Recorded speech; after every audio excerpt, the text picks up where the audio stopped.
नमस्कार दोस्तों, आज मैं बात करने वाली हूँ म्यूचुअल फंड्स के बारे में। तो जब भी इन्वेस्टमेंट की बात होती है तो म्यूचुअल फंड्स का नाम ज़रूर आता है।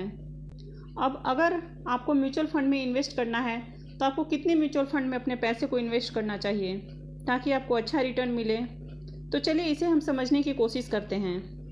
अब आजकल लोग म्यूचुअल फंड्स में बहुत इन्वेस्ट कर रहे हैं क्योंकि धीरे धीरे उन्हें म्यूचुअल फंड्स के फ़ायदे पता चल चुके हैं और उन्हें पता चल चुका है कि इनमें बहुत ज़्यादा रिटर्न मिलता है। म्यूचुअल फंड्स का जो रिटर्न होता है वो एफडी और बैंक के रिटर्न से बहुत ज़्यादा होता है। इसकी वजह से लोग म्यूचुअल फंड्स में लोग इन्वेस्ट करने लगे हैं और म्यूचुअल फंड्स हमारे इन्वेस्टमेंट का एक मेन पार्ट बन चुका है। तो ऐसे में जबकि म्यूचुअल फंड्स हमारे इन्वेस्टमेंट का एक मेन पार्ट बन चुका है, हमें यह भी ज़रूर जानना चाहिए कि हमें एक साथ कितने म्यूचुअल फंड में अपना पैसा इन्वेस्ट करना चाहिए ताकि हमें ज़्यादा से ज़्यादा रिटर्न मिले।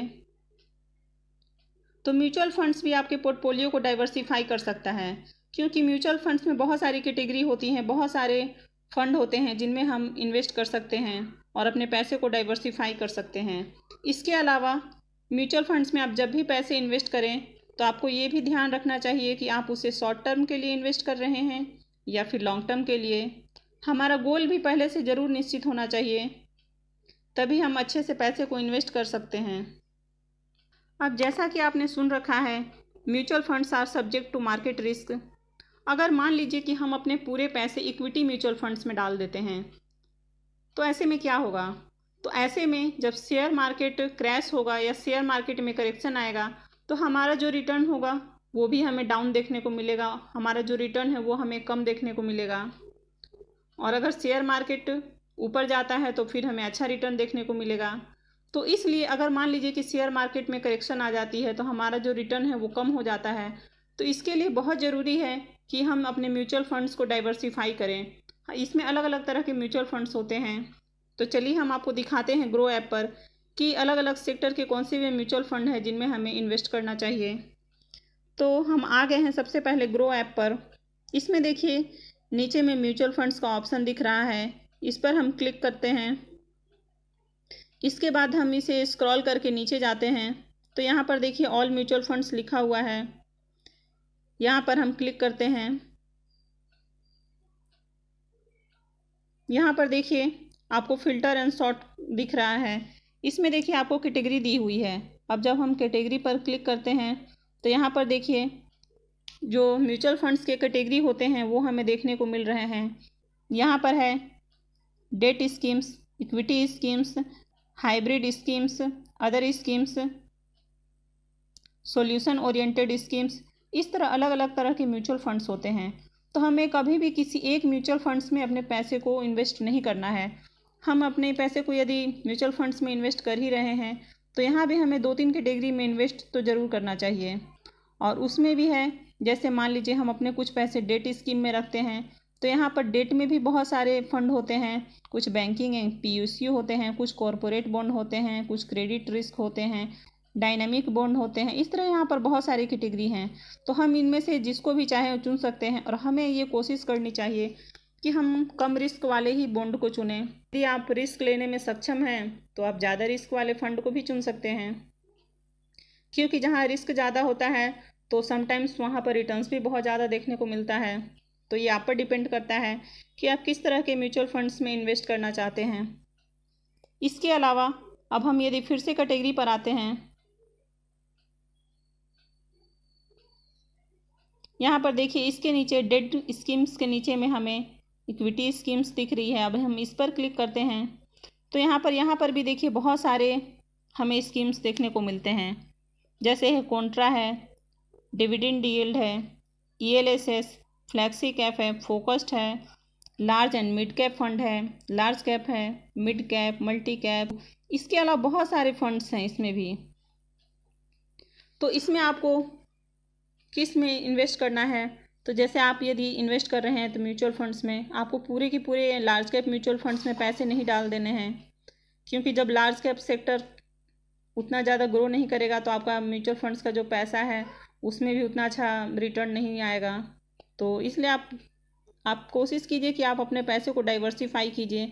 यहाँ पर लार्ज कैप है, मिड कैप, मल्टी कैप, तो अलग अलग तरह के इसमें आप स्कीम्स को चुन सकते हैं। तो इस तरह जैसे हमें कैटेगरी में अलग अलग तरह की कैटेगरी दिख रही है, तो हम इसमें अलग अलग कैटेगरी में इन्वेस्ट कर सकते हैं। या फिर किसी एक ही कैटेगरी में, मान लीजिए हम इक्विटी में ही जाते हैं, तो हमें अलग अलग तरह की स्कीम्स हैं, हमें उनमें इन्वेस्ट करना चाहिए। कभी भी किसी एक स्कीम में अपने पूरे पैसे नहीं डालने हैं। कैटेगरी के नीचे आपको रेटिंग भी दिख रही है। आपको यदि चुनना है कि हमें 5 स्टार रेटिंग वाले ही म्यूचुअल फंड्स में इन्वेस्ट करने हैं, तो यहाँ पर जब आप 5 स्टार रेटिंग वाले म्यूचुअल फंड्स को क्लिक करते हैं, उसके बाद अप्लाई पर क्लिक करते हैं, तो यहाँ पर आपके पास सारे के सारे 5 स्टार वाले म्यूचुअल फंड्स आ जाते हैं।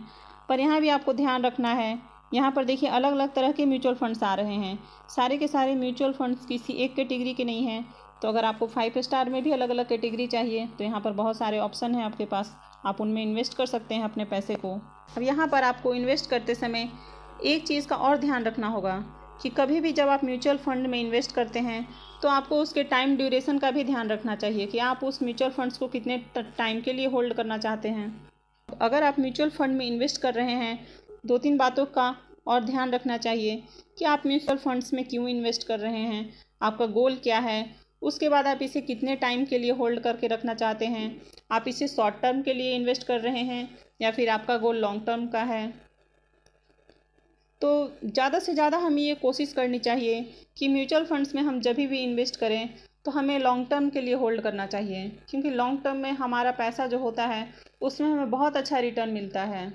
और शॉर्ट टर्म में जहाँ हमारे रिटर्न भी हमें कम देखने को मिलते हैं, उसके अलावा हमें टैक्स भी ज़्यादा देना पड़ता है।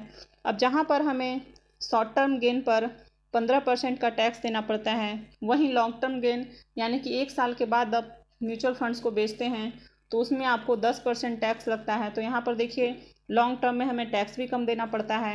वहीं लॉन्ग टर्म में जैसे कि और भी ज़्यादा 5-6 साल के लिए रखते हैं, उससे भी ज़्यादा समय के लिए रखते हैं, तो उसमें आपको टैक्स नहीं देना पड़ता है। कि आपको म्यूचुअल फंड्स में इन्वेस्ट करने हैं, लेकिन आपको उनके बारे में कुछ भी पता नहीं है, तो आप कैसे रिसर्च करेंगे? तो इसके लिए आप ग्रो ऐप को डाउनलोड कर सकते हैं। यहाँ पर आपको किसी भी म्यूचुअल फंड्स के बारे में उसकी पूरी जानकारी मिल जाएगी।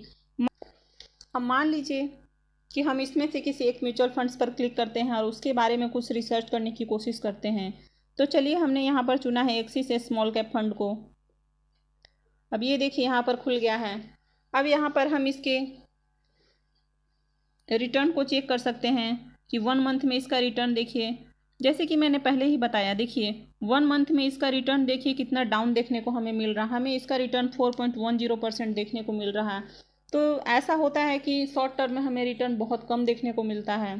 बहुत बार तो हम जितने पैसे इन्वेस्ट करते हैं उससे भी हमारे पैसे कम हो जाते हैं शॉर्ट टर्म में। तो इसलिए कभी भी यदि आप म्यूचुअल फंड में इन्वेस्ट कर रहे हैं, तो हमेशा लॉन्ग टर्म के लिए इन्वेस्ट कीजिए। अब यहाँ पर देखिए 1 ईयर रिटर्न्स 82% है, 3 ईयर रिटर्न्स 24.35% दिख रहा है, 5 ईयर्स का रिटर्न भी दिख रहा है, हमें ऑल टाइम रिटर्न्स भी यहाँ पर दिख रहा है। तो इस तरह हम यहाँ पर रिटर्न चेक कर सकते हैं। उसके अलावा उसके नीचे यहाँ पर 5 स्टार रेटिंग दी गई इस म्यूचुअल फंड्स को।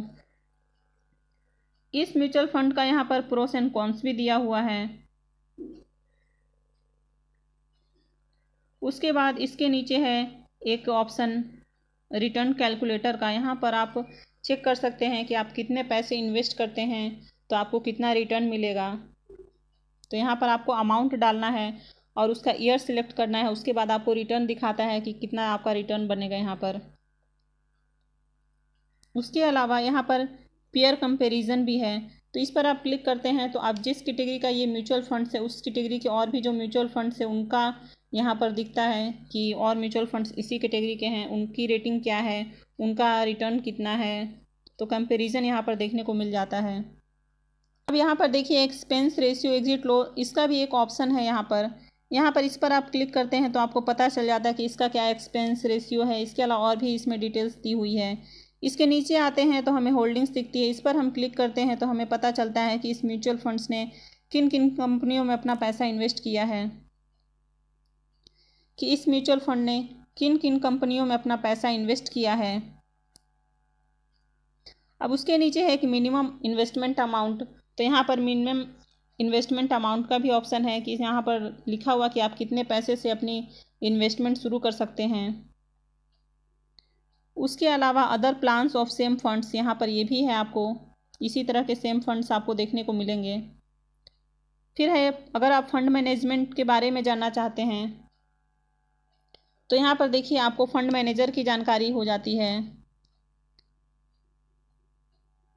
इस तरह यहाँ पर बहुत सारी आपको डिटेल्स मिल जाती है। अगर आपको किसी भी म्यूचुअल फंड्स की रिसर्च करनी है तो आप ग्रो ऐप पर कर सकते हैं। यहाँ पर आपको किसी भी म्यूचुअल फंड से रिलेटेड आपको सारी जानकारी मिल जाएगी और आपके लिए इन्वेस्टमेंट आसान हो जाएगा। इसके बाद भी अगर आपको लगता है कि नहीं, मुझे समझ में नहीं आ रहा है, तो कभी भी इन्वेस्ट करने से पहले, क्योंकि आप अपने हार्ड मनी को यहाँ पर लगा रहे हैं, तो आपको अपने फाइनेंशियल एडवाइज़र की हेल्प भी ज़रूर लेनी चाहिए। किसी के टिप्स या एडवाइस को सुनकर कभी भी हमें अपने पैसे को इन्वेस्ट नहीं करना है। कभी भी हमें अपनी रिसर्च करनी है या हमें अपने फाइनेंशियल एडवाइज़र की हेल्प ज़रूर लेनी है इन्वेस्ट करने से पहले। तो अगर आपको भी लगता है कि आप भी खुद से रिसर्च करके अपने पैसे को इन्वेस्ट कर सकते हैं, तो आप ग्रो ऐप का लिंक मैंने डिस्क्रिप्शन में दे दिया है, आप वहां से जाकर इस ऐप को डाउनलोड कर लीजिए और उसके बाद पूरी रिसर्च कीजिए अपना। आपको लगता है कि अगर आप इन्वेस्ट कर सकते हैं तो आप कीजिए, और अगर आपको लगता है कि आपको अपने फाइनेंशियल एडवाइज़र की हेल्प से इन्वेस्ट करना है तो आपको अपने फाइनेंशियल एडवाइज़र की हेल्प भी लेनी चाहिए। तो चलिए, अगर आपको मेरा ये वीडियो अच्छा लगा है तो प्लीज़ मेरे वीडियो को लाइक कीजिए, मेरे चैनल को सब्सक्राइब कीजिए और सब्सक्राइब के बगल में जो बेल आइकन है उसमें ऑल नोटिफिकेशन को ज़रूर इनेबल कर दीजिए। Thank you.